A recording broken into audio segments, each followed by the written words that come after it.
But I tell you one story. There's one time we have in Mumbai, we have Underworld.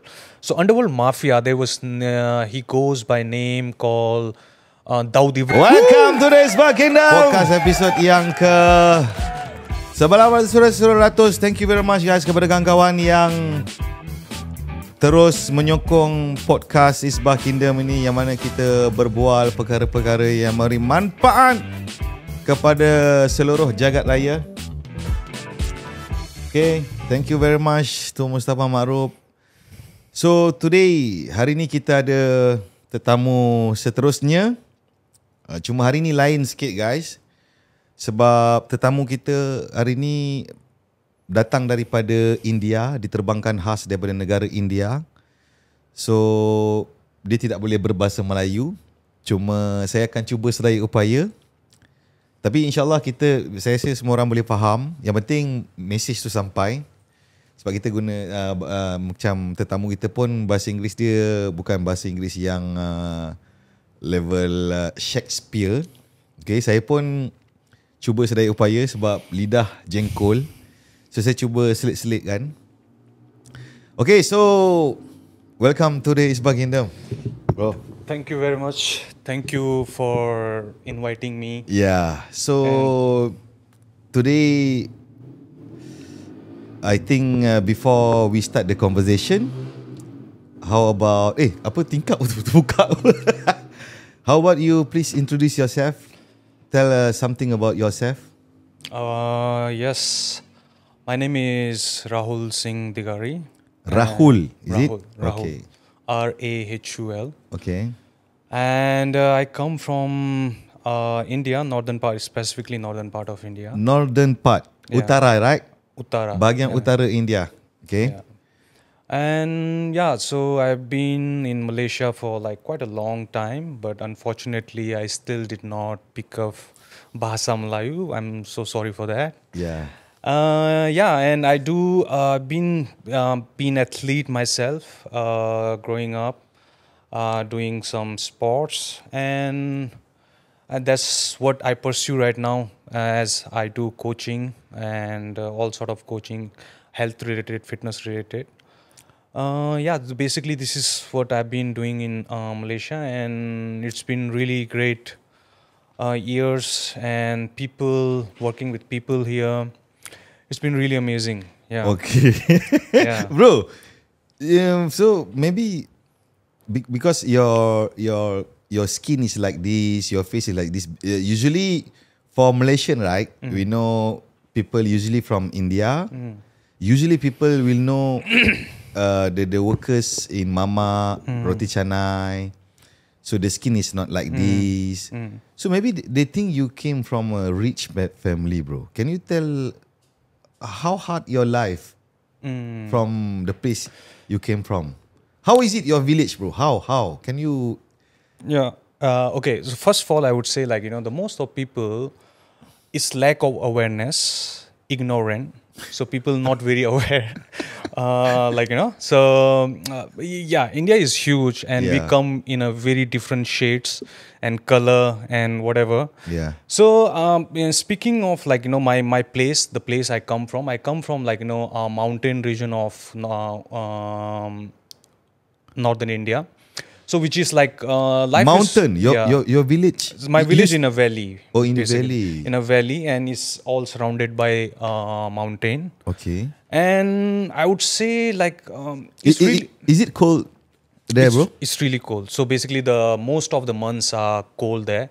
Like maybe about 9 months are cold, and the summer is like very less, not too much. Mainly a winter there.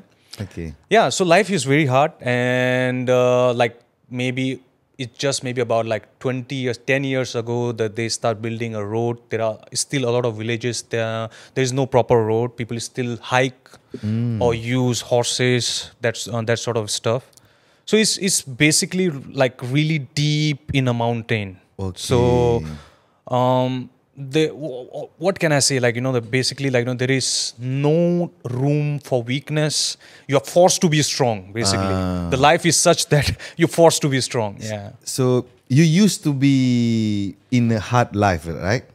Yes, So because of the environment, you used to be in the hard life. Everything hard. Correct. But the hard life is, bro, like, is something that everybody has a different, definition of hard life. So when you say hard life for me, so when I was experiencing that life, it was actually just a normal thing, Okay. So, So what happened to you, bro? What happened to me? Yeah. How? From the mountain, the village in the valley, then you can reach Malaysia and doing well. Uh, So what happened? Maybe people think, oh, this guy rich and easy and with a style now. So what happened to you? Actually, nothing happened. Nothing really happened. But what You came out from the village, lah. yeah, I came out from the village very young age. I would say, like, I did not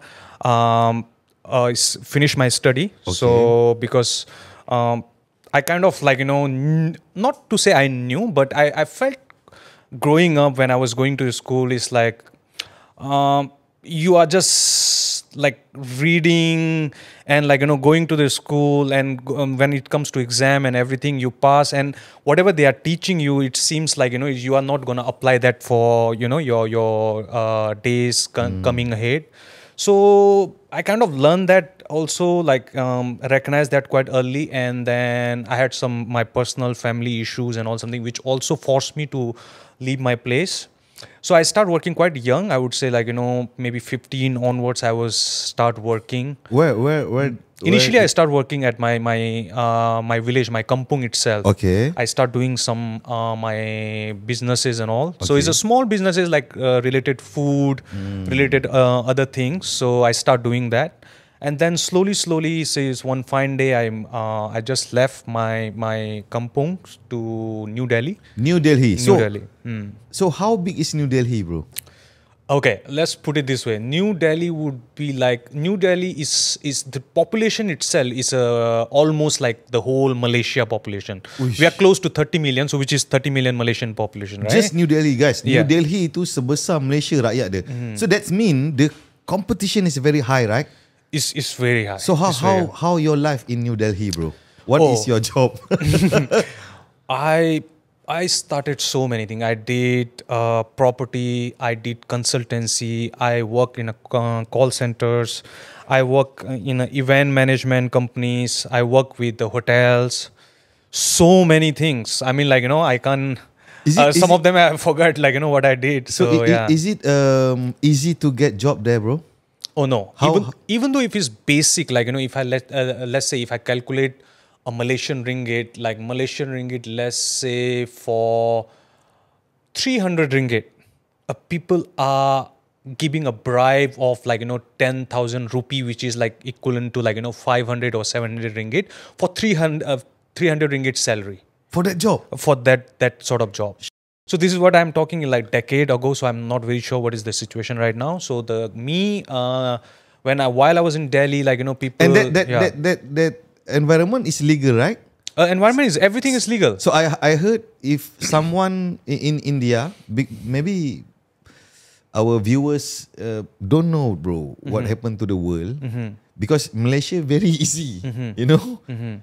So how to get the job, bro? I heard you need to pay some money, right? Yeah, most of the time, if his job is good, you definitely need to pay money. You forget about you being good and bad. Nobody cares that, like, whether you are, how good you are, how bad you are. So as long as you know some people, some important people, or you have some sort of money, so you are good. So if you do not have money and you do not have people, so you basically, so you can't do anything. So because there's too many people, right? Too many people. So if there is a vacancy, let's put it this way. When I was in village, so I was applying for army. Like, I wanted to go for the army, and I was preparing for it.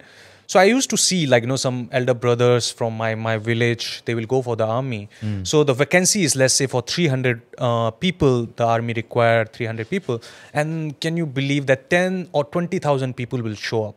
So only 300 people will get selected. Sometime it can be 100,000 people will show up for 300 vacancies. So you can imagine the competition is really good. So if you are normal, you will die.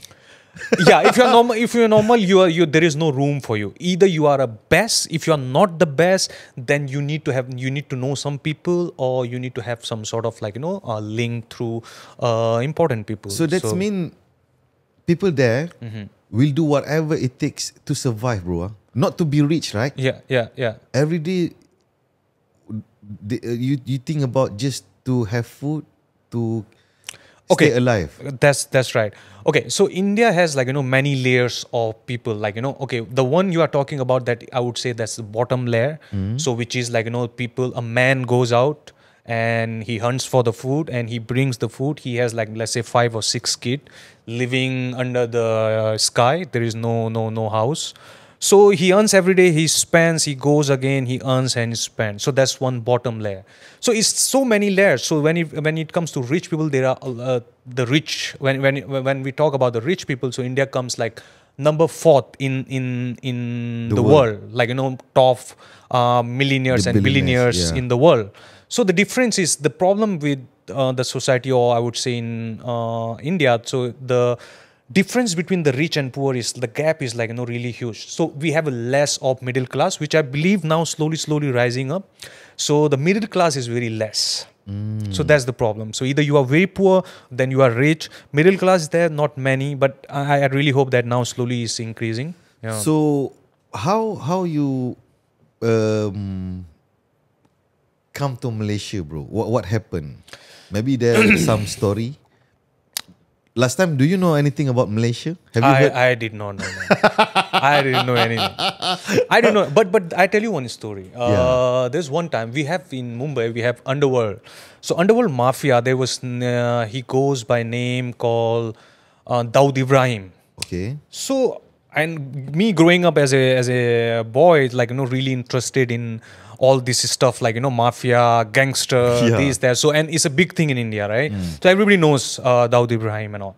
So we kind of used to hear. So these people, they will have a gang war.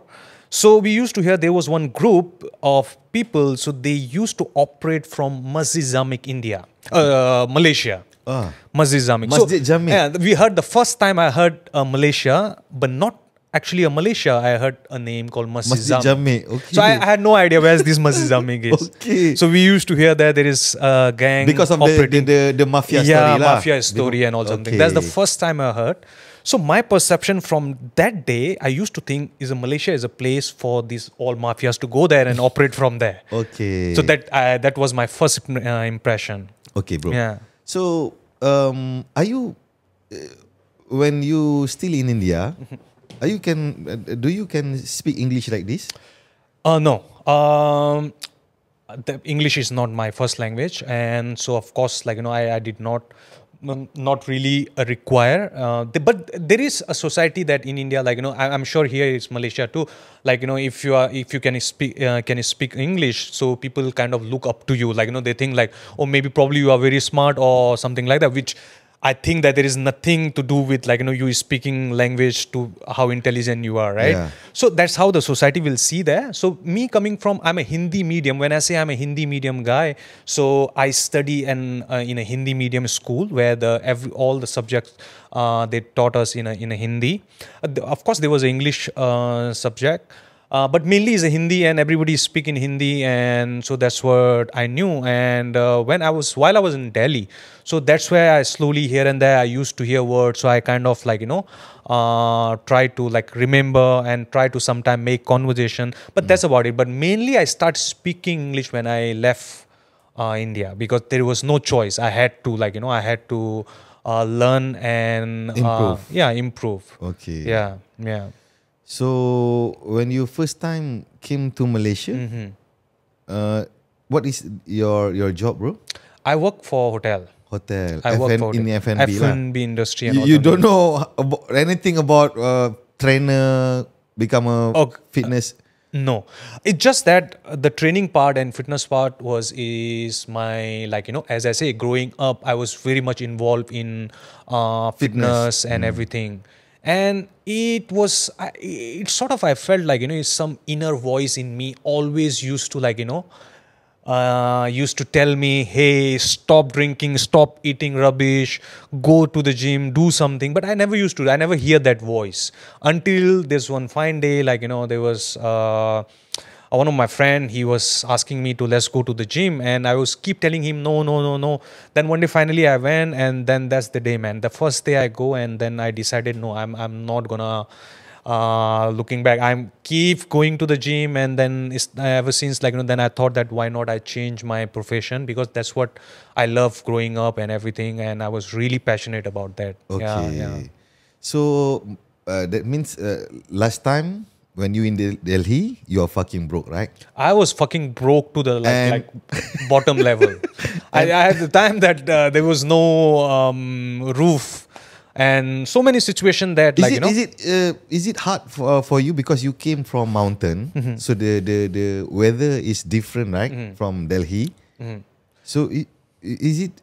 Okay, a mountain is mainly, as I said, like, is mainly most of the months are winter.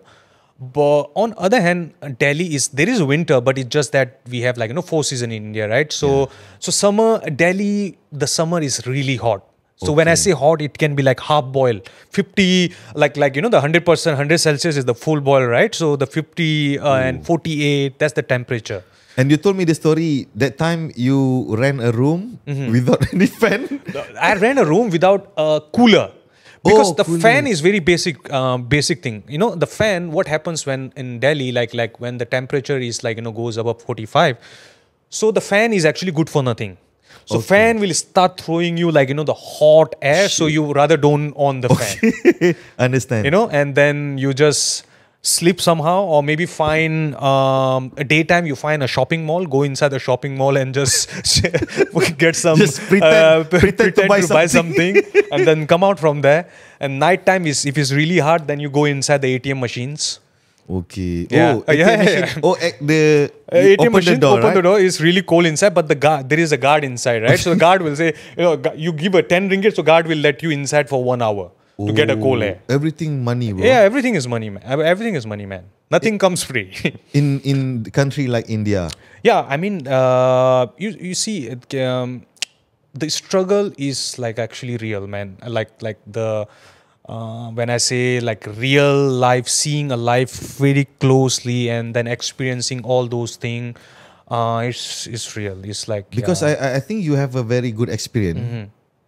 You have two kind of situation. You see the different life in Malaysia and the place you came from, India.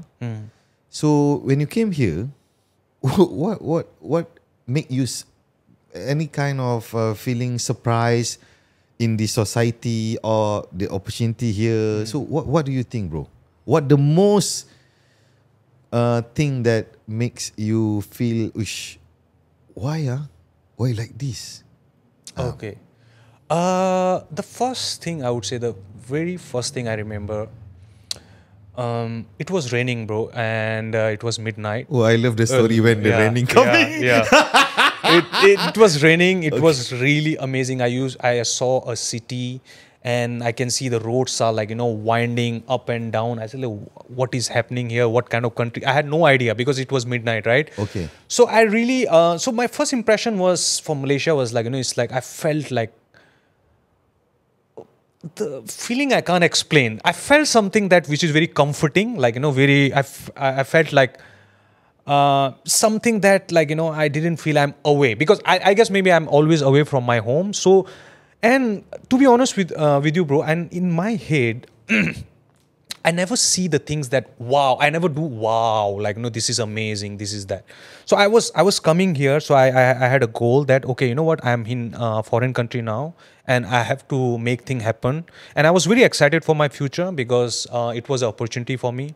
And I thought, man, okay, this is it. Like, there were, every time in northern part of India, I would say, like, overall, the youngster in India, like, most of them, they try to get out from the country, especially the people who coming from lower middle class or That is lower the mindset, class. huh? Yeah. For them, just born in that country, but to survive in the world.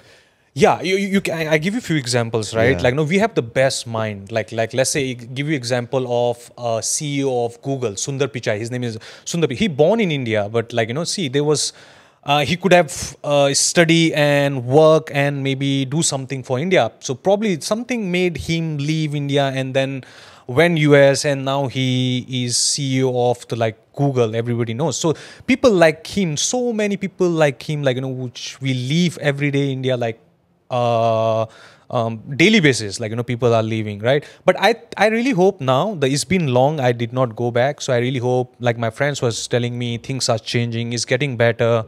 And I really hope, like, people stay, and because who doesn't like their motherland, who doesn't Yeah. like to be close to their family and everything, But Yeah. because the needs to survive, Yeah. they have no choice, right? Need to survive is one thing, is like, mainly it's not about you surviving, bro, it's about family. Okay. It's about taking care of a family. Maybe your mother, maybe your sister, you need to get her married or something is like man that. job, is This it? is man job. This is man job. So, like, so it's still a patriarchal society, like, and the men do all this stuff. Like, they have the responsibility of their family. If you do not have a father, if you are an elder brother, so you have a responsibility of your family, your younger brother, younger sister, your mother, and everything. So you kind of forget about yourself. You don't care. You are not thinking about how am I gonna make my life good, I'm gonna do this, I'm gonna buy this for myself. No, your priorities are different. You are thinking, okay, you know what, I need to do this to get my sister married, then maybe I need to have some money, maybe put my brother into this thing and do this and send money to my mom, that sort of stuff. The problems, the things are different. The way we, like lower middle class people in India, they experience, they see life is totally different than how people here, normal people, sees life. It's Yeah. totally different, right? Some people, they can't even, like, imagine the things. So yeah, things are definitely different there, man. Okay, bro. So thank you very much for the story. I think maybe a lot of story still not being told. Okay, bro. So, what do you think about the modern man nowadays? What makes men become weaker? I'm not telling all the men become weaker, but the potential, because you see the world we live right now. Last time I believe, because we came from a same and background, I also came from a normal family. So what do you think, bro? The world now. Weak man, like